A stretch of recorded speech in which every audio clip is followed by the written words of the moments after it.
Olá, retomamos os temas propostos pelo Papa Francisco e que estão sendo aprofundados a partir de 10 grupos de estudo para examinar questões específicas e teologicamente complicadas. Um destes 10 temas é algumas questões teológicas e canônicas relativas a formas ministeriais específicas. O ponto central aqui é a reflexão sobre a participação real dos leigos e leigas, as relações entre as diferentes formas de ministério eclesial, as funções e serviços eclesiais que não requerem o sacramento da ordem, os problemas decorrentes de uma concepção errônea da autoridade eclesial. Quem conversa com a gente sobre este assunto é o casal Leo Cruz e Celso Pinto Carias. A Aurelina de Jesus Cruz Carias, a Leo Cruz, já participou aqui do nosso programa, é mestre em educação, professora da Rede Municipal de Duque de Caxias, no Rio de Janeiro, e participante da comunidade Batismo do Senhor. Leo, bem-vinda mais uma vez ao nosso programa, uma alegria contar com você. Eu que agradeço o convite, é sempre bom participar, conversar aqui junto com o público, também junto com você, eu que agradeço. Isso. E o Celso Pinto Carias é cristão leigo, doutor em teologia pela PUC-Rio, professor na mesma instituição, assessor da Ampliada Nacional da SEBS e membro do Serviço Teológico Pastoral, que idealiza e propõe este programa Igreja Sinodal. Celso, mais uma vez também bem-vindo. Obrigado, Marcos. É sempre uma alegria bater esse papo aqui com você e com o público que nos assiste. Eu quero começar assim com uma pergunta geral e eu quero ouvir os dois, né? Também para a gente startar essa conversa, porque quando fala, é um nome amplo, é até complexo, né? Algumas questões teológicas e canônicas em torno de formas ministeriais específicas. Mas o ponto central, pelo menos quando esse tema foi apresentado, refere-se à participação do povo de Deus, ao sacerdócio comum dos fiéis. Como fazer valer este sacerdócio comum dos fiéis? Podemos começar ouvindo você, Leo, e na sequência o Celso. O que deveria ser natural, né? Porque pelo batismo somos todos, né? Sacerdotes, reis e pastores, tem sido na instituição bem descaracterizado, né? Então, os leigos, e especialmente as leigas, que organizam, que ajudam, que sustentam as comunidades, estão muitas vezes afastadas totalmente de qualquer estrutura de poder na igreja, de qualquer estrutura da celebração da palavra e de outros serviços. Então, eu acho que é uma conversa boa de ser retomada, né? E principalmente agora, nesse momento, agora que eu digo, mas não é agora, nesse exato momento, mas no tempo presente, né, onde os leigos têm perdido bastante espaços, né, de protagonismo, de participação, especialmente na presidência da celebração da palavra, que por muito tempo no Brasil eles tiveram um protagonismo maior, né? Então, eu acho que essa conversa é uma conversa bastante importante e bem no momento onde a gente está vivendo. Celso. A expressão que a Leo utilizou, né, deveria ser natural, pode parecer para alguns que, como assim natural? O que sustenta, o que fundamenta que, de fato, leigos e leigas possam assumir ministérios, né? Então, na verdade, de fato, é natural. Natural no sentido de que, desde o Novo Testamento, apesar da história depois ter tido outros reversos, né? E até o Concílio Vaticano II, sobretudo, se fundamenta muito bem a perspectiva do sacerdócio comum dos fiéis, embutido no próprio exercício também de ministérios. Então, o Concílio Vaticano II, ele restaurou essa dimensão que não cabe somente em hierarquia. Evidentemente, a hierarquia tem a sua função, na expressão bem típica da eclesiologia, o seu munus, né? Contudo, sobretudo diante dos desafios do mundo de hoje, e é isso que o concílio responde, né, aos desafios do mundo de hoje, não há dúvida da necessidade, dúvida do ponto de vista da sustentação teológica, né? Existem outras dúvidas que não se pode apresentar aqui com total tempo, mas não há dúvida que é uma dimensão fundamental. E a gente está bem feliz também porque o próprio instrumento Labores, que agora está aí para a fase da segunda sessão do Sínodo, abre essa perspectiva de uma maior participação de leigos e leigas, inclusive no exercício concreto do ministério, né? Do Ministério da Palavra, do Ministério da Caridade, né? Do Ministério da Ação na realidade do mundo. Uhum. Celso, segura aí essa questão dos ministérios, que já eu volto para a gente falar dela, porque eu quero retomar aqui com a Leu. Ela falou sobre, neste modo normal, natural de agir da igreja, sobre a participação das mulheres, e que é um tema que toca profundamente nessas questões ministeriais aqui que aparece para este grupo de estudo, e que também no instrumento Labores fala, né, sobre participação das mulheres, e que há possibilidades que inclusive não são utilizadas. Leu, como é que a gente pode garantir que as mulheres já estão aí, inclusive em maioria, nas nossas comunidades eclesiais, mas não participam das instâncias de decisão, dos processos decisórios e também nos próprios ministérios, né? Como é que a gente pode valer e trazer essa reflexão para este tempo presente? Eu acho que criando mais espaços, né? Onde as mulheres possam discutir, onde as mulheres possam opinar, mas essa questão é uma questão mais complexa dentro da instituição, né? Porque a gente fala assim, como é que faz para as mulheres participarem mais? Como é que faz? Né? Essa é uma pergunta bem complicada, porque a instituição é uma instituição muito masculina, muito patriarcal, né? Muito clerical. Então, tudo isso são estruturas que deixam as mulheres de fora, né? Por exemplo, essa questão do aumento, da diminuição de celebrações da palavra feitas por leigos e feitas agora por diáconos. Só quem assume o ministério do diaconato na igreja, o diaconato permanente, são os homens, não são as mulheres. Então, isso já deixa boa parcela das mulheres fora, por exemplo, da presidência da celebração. Eu fico parecendo, como eu sou da educação, eu às vezes comparo muita instituição da igreja com a instituição escolar.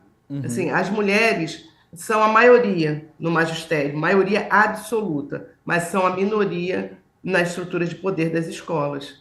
Elas são a minoria na direção da escola, elas são a minoria na estrutura de poder de um Ministério da Educação, nas estruturas de poder, elas são minoria, mas são elas que sustentam esse poder que se estabelece, as comunidades e tudo. Eu dizia numa comunidade anterior que eu vinha, na diocese, de que a gente serve para tudo, né? Acho que se as mulheres dissessem, estou saindo, a comunidade não existia. Mas na hora que elas precisam assumir coordenação, e na hora que elas precisam assumir, por exemplo, alguns ministérios, aí elas são vedados. Não vedados, são vedados, mas são vedados, né, na prática. Então, eu acho que esse documento e esse sínodo pode dar uma sacudida nisso, né? Fazer a estrutura pensar, mas também as mulheres, porque as mulheres também acham que o lugar delas é fora da estrutura de poder ou é fora dos cargos de coordenação e de presidência de uma celebração, de um ministério como esse. Uhum. Você tocou na questão do diaconado, inclusive, este já foi um tema emergente desde o Sínodo da Amazônia, o acesso ao diaconado feminino, né? Inclusive o Papa Francisco convocou um grupo de estudo formado, inclusive por mulheres, com mulheres, para pensar essa questão do diaconato feminino, e ele não aparece aqui, pelo menos agora nesta etapa do sínodo. Queria que você tocasse um pouquinho também neste ponto. Comigo agora ou com o Celso? Sim, você. Tá. Então, o que eu acho é o seguinte, o Papa Francisco, ele está muito à frente do tempo dele e da nossa igreja, essa que é a realidade, né? E quando ele sonha no melhor sentido que essa palavra tenha, e que é muito importante, né? porque tudo que se realiza é de alguma forma imaginado primeiro, né? Então, e aqui eu quero deixar claro que tanto o sonho como a imaginação não é uma coisa menor, pelo contrário, é a raiz daquilo que pode ser realizado. Então, ele sonha, ele vai, ele avante, mas a igreja, a estrutura o puxa para trás.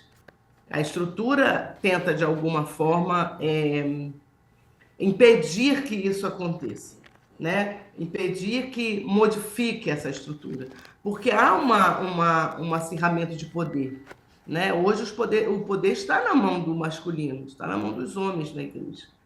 E aí qualquer pedacinho que se ceda ou que se conquiste, que eu acho que é melhor sentido, ela é uma ameaça. Então há uma tentativa de fechamento. Né? Então, tá vendo? A gente avançou na Amazônia, mas agora no documento a gente, entre aspas, volta um pouco atrás. Isso não é bancado. Né? E não é por desinteresse do Papa Francisco. É porque a igreja, enquanto estrutura, puxa seu manto, né? Puxa seu manto para trás. E impede que ele avance. E aí, porque... né? As instituições têm esse negócio de ir e vir. A nossa, então, acho que tem doutorado disso. Verdade. Nós vamos fazer um intervalo bem rapidinho. Estou conversando com Leo Cruz e com o Celso Caria sobre algumas questões referentes aos ministérios, que aparecem como um grupo de estudo convocado pelo Papa Francisco. O intervalo é bem rapidinho e já eu volto conversando com eles, especialmente na questão dos ministérios, que eu já deixei aqui pontuado para falar com o Celso. Até já. Estamos de volta com o nosso Igreja Sinodal. Obrigado você pela companhia aqui neste programa. Quer acompanhar os temas que a gente já tratou aqui, quer rever, quer levar para estudo na sua comunidade, assistir juntos? Então acesse no YouTube Igreja Sinodal. Você encontra todos os programas, desde quando nós começamos, refletindo já diversos temas ligados à caminhada no processo sinodal. Então eu convido você também a rever e a compartilhar. No programa de hoje a gente está conversando sobre algumas questões referentes ao ministério. O grupo de estudo criado pelo Papa Francisco trata questões teológicas e canônicas. E eu converso com dois amigos queridos, Leo Cruz e Celso Carias, sobre esta temática. Nós encerramos o bloco falando sobre a participação da mulher, o diaconato feminino, e eu falei assim, Celso, segura aí essa questão dos ministérios que eu quero voltar, porque inclusive é um tema que aparece, como você já mencionou, no nosso Instrumentum Laboris, fala de diversos ministérios, fala-se inclusive sobre a possibilidade de conferir para que ministros leigos possam fazer a pregação, a reflexão da palavra de Deus na celebração eucarística, ministério de coordenação de comunidades, entre tantos outros. O que a gente precisa de avançar, meu irmão? Que aberturas ou que reformas que são necessárias para que a gente possa realmente fazer valer essas possibilidades ministeriais? Marcos, do ponto de vista, inclusive, do próprio direito canônico, o atual, sem nenhuma reforma feita, já possibilita que leigos e leigas possam participar efetivamente de uma gama mais ampla dos ministérios. Claro que não de forma obrigatória, mas se o próprio direito já abre essa possibilidade, imagine se, após o processo deste sínodo que estamos vivendo, né, que vamos para a segunda sessão e depois teremos o documento final, se houver uma mudança no direito canônico, e o Papa pode fazer isso perfeitamente, um motu próprio, né, que justifique, que aprimore, que legitime, que perceba que não há necessidade de centralizar, muito pelo contrário, é ruim para a igreja que se centralize todos os ministérios na mão do presbítero. Né? É fundamental, diante dos desafios do mundo de hoje, que se consiga ter tentáculos, vou usar um termo aqui meio fora do campo teológico, né, tentáculos em todas as áreas da vida e da atuação das pessoas. Tá? Isso vai fazer a capilaridade da igreja ser muito mais ampla. Né? Então, não há razão que justifique a manutenção da centralidade do exercício dos ministérios única e exclusivamente nas mãos do clero. Evidentemente, nem tudo pode ser partilhado. Isso é lógico também. Né? A presidência da Eucaristia caberá ao ministro ordenado, quem sabe futuramente a ministra ordenada. Claro que existem ministérios específicos, né? Mas, para dar um exemplo bem simples e bastante vivido por todas as igrejas, né? Igrejas que eu digo dioceses, né? Por todas as dioceses, o Ministério da Catequese, né? Hoje, inclusive, reconhecido, né, como um ministério que pode ser dado a ele um grau de participação fundamental. Né? Pois bem, se esse ministério é fundamental, ele é inerente a um processo da evangelização, por que não reconhecer outros que ajudariam a igreja a estar presente no mundo? Né? Portanto, Marcos, essa é uma ação que pode e deve ser desdobrada no pós-sínodo e no processo de constituição de uma igreja mais participativa. A minha leitura, preciso ler de novo, né, porque acabou de sair o Instrumento Laboris, mas a minha leitura do Instrumento Laboris é que a questão-chave é justamente essa, participação. Mas não uma participação meramente de escuta. Escuta é fundamental, né? O Papa Francisco tem dito isso muitas vezes, mas também de exercício, né, de poder de decisão, estar junto do processo de evangelização da igreja no meio do mundo. Eu acho importante esse último ponto que você destaca, Celso. Inclusive, foi uma percepção também que eu tive, porque, inclusive, nomina diversos ministérios que, em documentos precedentes, como o próprio relatório de síntese, o Instrumento Laboris para a primeira sessão, isso não aparece, né? Então, agora há ali também já um apontamento, um indicativo, e que, oxalá, o processo sinodal, a sessão que vamos ter, possa levar a cabo também e dar indicações, ou pelo menos encaminhamentos, para que isso se faça concreto na vida das igrejas locais, né? Sem dúvida, sem dúvida. Eu queria trazer aqui a Leo novamente para a conversa, porque um ponto que me parece chave para a gente pensar essa questão ministerial é a questão da formação. Para que a gente tenha uma participação real e efetiva dos leigos e leigas, como vocês dois já colocaram, um tema que me parece fulcral é a formação nas nossas comunidades, a formação do povo de Deus. Como é que nós podemos promover uma formação para uma igreja toda ministerial, Leo? A primeira coisa é convidando os próprios leigos a pensar essa formação, né? Porque, como em outro programa que eu participei, a gente não pôde aprofundar essa discussão, mas é assim, a igreja reproduz essa estrutura, que é, como eu volto a dizer, uma estrutura escolar, e já equivocada, e já rechaçada, que é de que algumas pessoas pensam e o outro executa, essa separação entre o pensar e o executar. Então, assim, tem um grupo que pensa a formação, para dar para outros que não pensaram a formação. Então, porque por trás disso existe uma crença de que algumas pessoas são capazes de pensar sobre coisas, organizar coisas e outras não. Então, os leigos, aquele que vai na celebração, que muitas vezes foi de forma pejorativa chamado de misseiro, ou aquelas pessoas que estão lá na comunidade, mas não estão em situação de liderança, elas são tidas como pessoas que não podem pensar a formação, pensar a igreja, não é nem só a formação, é pensar a igreja. Essa ideia de sínodo, que de tempo em tempo, ele tem uma estrutura que toda a igreja deveria ser. Quando tinha um lema das SEBs que dizia que era um jeito novo de toda a igreja ser. O sínodo é um jeito de toda a igreja ser. Que é essa de participação, que é de ouvir as pessoas, que é de colocar todos num grau de igualdade de participação. Isso não significa que alguns não vão dar uma contribuição diferenciada de outra, mas todos têm condições.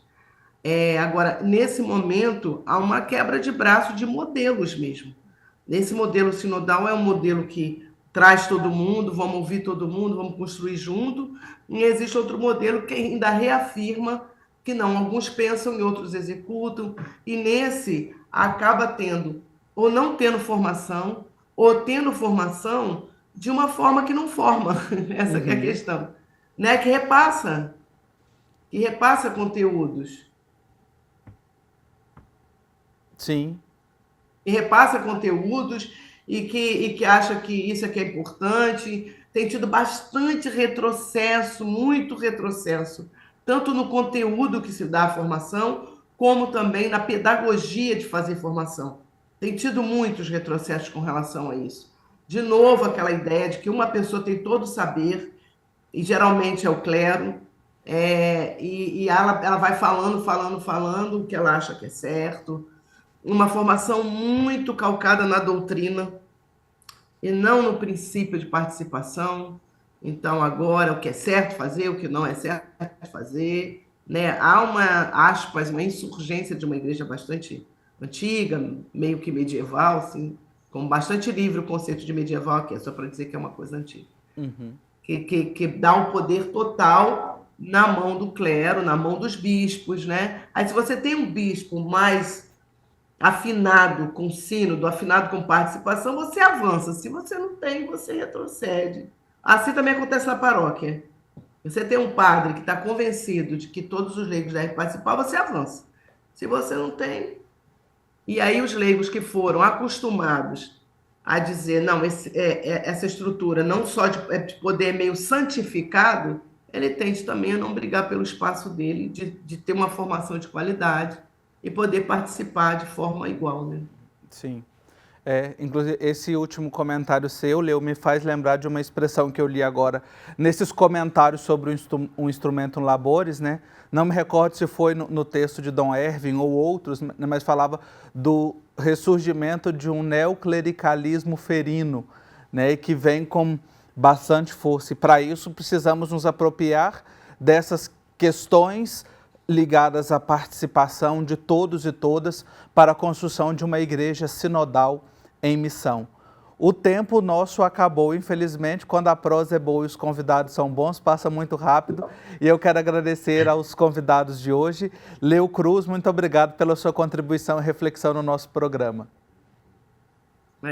Eu falei no início que eu que agradeço, porque é sempre bom a gente conversar por aqui, é sempre bom a gente saber que o que a gente vê, pensa e vive também pode chegar a outras pessoas, especialmente as pessoas que têm mais dificuldade de ter acesso, né, à formação, à educação, para pelo menos poder começar a pensar sobre isso, né? Nada está dado, tudo Sim. pode ser mudado e transformado. Isso, e vamos juntos construindo. E o Celso Carias, também teólogo, membro do nosso Serviço Teológico Pastoral, obrigado pela contribuição no programa de hoje. A linha é mesmo da Leo, né? Agradecer, sempre é bom esse bate-papo, né, com você, que articula tão bem as questões, né?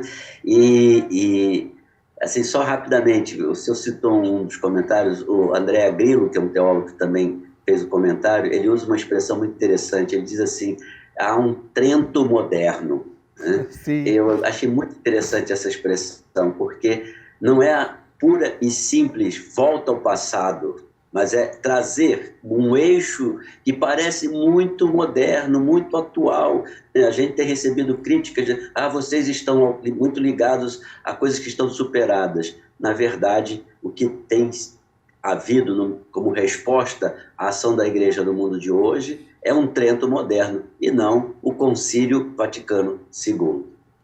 Tá aí, que a gente possa pensar nisso e juntos, né, construir este caminho, aproveitar este processo sinodal. Muito obrigado, meu irmão, e obrigado a você que nos acompanhou no programa de hoje. Semana que vem a gente continua essa conversa. Vamos juntos, então, refletindo rumo à segunda sessão do Sínodo sobre Sinodalidade. Até lá!